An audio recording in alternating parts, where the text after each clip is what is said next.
Across Apple Podcasts, Spotify, Google Podcasts and YouTube, this is Talking Science with Dr. Brad Tucker and Matt Miller. Well, lastly, this week, Brad, Pluto. The planet that was a planet when I was at school, and I'm sure was a planet when you were at school as well. It's not a planet anymore, but you did tease us last week that you were going to tell us which two US states still consider it a planet. Yes, so Pluto was demoted in August 2006 by the International Astronomical Union, i.e. Neil deGrasse Tyson. And send complaints too. Some people voted on it. I didn't. I was not a member because I was an undergraduate at college. Shortly after, about 2 weeks after the IAU, New Mexico passed a state law saying that Pluto was a planet in New Mexico. Now, the reason New Mexico was passed was so Clyde Tombaugh discovered it at Lowell Observatory in Arizona, but spent most of his lifetime working at New Mexico State University. So his family and everyone, he was kind of the scientific pride of New Mexico a bit. So they passed a law saying, no. In New Mexico, Pluto is a planet. Again, this is kind of a state law, I think more ceremonial. In New Mexico State University and other astronomers still accept the IAU, but that's what, according to them. And then a number of years later, Illinois passed a law saying the same thing. Most people are probably surprised it's Illinois, and that's where Clyde Tombaugh was born. So they did it in anniversary of his birthday as a resolution to say it's still a planet in Illinois. And like you say, that really doesn't carry any weight with the worldwide opinion of this little planetoid out there all on its lonesome.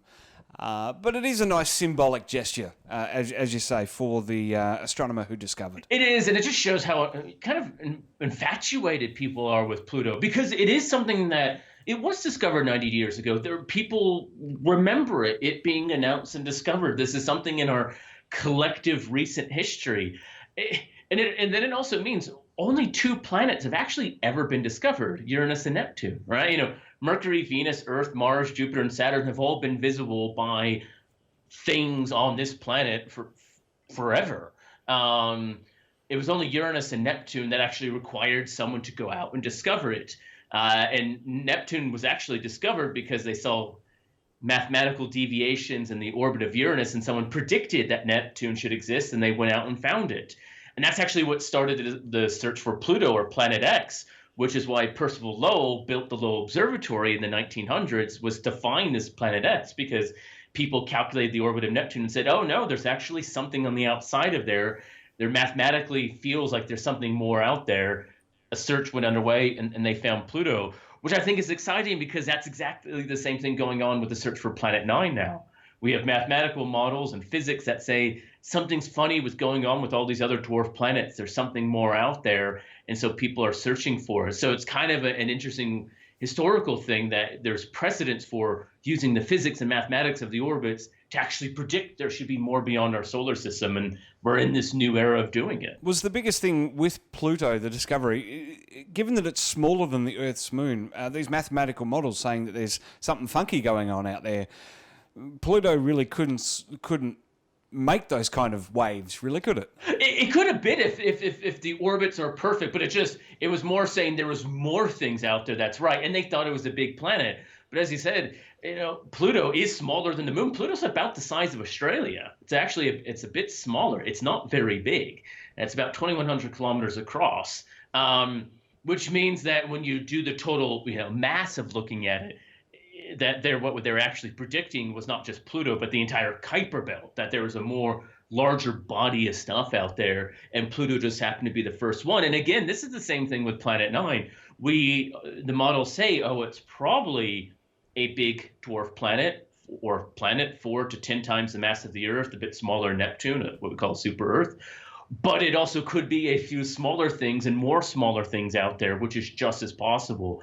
And what the point is, until we scour the edges of our solar system, we just don't know. And that's the quest. And declassifying Pluto as a planet was really kind of, we make light of it and we have a bit of fun with it, but it really changed or it potentially has the potential to change the definition of a planet, because we've talked about this before, that a planet can have a moon. Two moons can't orbit themselves. Am I sort of going off on a tangent here? Well, no, kind of. It's this circular thing. What is a planet? And it's hard to say, And again, because things like Pluto, before Pluto, we just had 8 planets. That was it. There was 8 planets in the universe. And then we had Pluto, and then we started to find other things in our solar system. And then we started to find other planets around other solar systems. And then it's kind of like, well, we should probably have a definition of this, because again, going back to a star, we always had a clear physical definition that a star was a plasma source that through nuclear fusion created its own energy and heat. A very clearly defined physical reason backed up by centuries of evidence that says we know what a star is, or at least how to classify a star from other junk. But then the planet thing ended up being not so clear, because as we've talked about, what happens when a moon or a planet starts orbiting another planet? It becomes a moon, or a dwarf planet escapes, or a dwarf planet is captured by a planet like we think Triton might be of Neptune. So it becomes this very nebulous area where stars are a lot easier to find, but planets and the way they form, just as why Arakoth is important, don't have necessarily a clear path, and therefore how do we say what it really is? And at that point, does it matter? And this is why I like the discussions around Pluto, because it is a good way of talking about we are just barely understanding these objects in our solar system. People think we know what a planet is. Well, we kind of do, but there's a lot we still don't know. Same with moons and asteroids, and it's trying to tackle what that all means. And what that means not just for our solar system, but other solar systems. Well, a year on Pluto is 248 Earth years, so it spins a little bit quicker than we do. But a day lasts 153 hours, or about 6 Earth days. That's not like a normal day here on Earth, though, is it? Because the sun is so far away. It'd be pretty cold. It would still be pretty cold, but Pluto has an atmosphere. It has things on it. It's kind of geologically a bit younger, but you said the days are long and cold, kind of like Canberra in the winter, and it's a very long year on Pluto. And that's kind of the amazing thing. Pluto has been discovered, demoted, and debated before it's even gone halfway around the sun. Like, if you think about it, it's kind of mind-boggling in what we're talking about here. Well, that it will take 140 years until it's actually celebrated its birthday. Wow. Well, another cool fact is Venetia Burney, just 11 years old at the time in 1930, suggested the name of Pluto.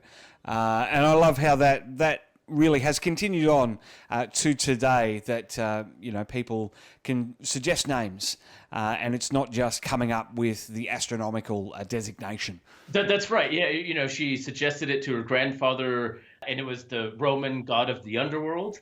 And obviously then it was liked because PL was also the initials of Percival Lowell, who founded the observatory where it was discovered. And then it stuck. And as you said, that continues today with people naming things, finding ways of naming Arakoth. And again, going away just from Roman gods now, but to other cultures and their naming things, but suggesting from not just the scientists who discovered it, but yet at the same time, we carry the traditions, and now things like Pluto and the moons of Pluto have to be named for deities under the underworld. So it's kind of a nice way of bringing in the culture and historical aspects into these discoveries.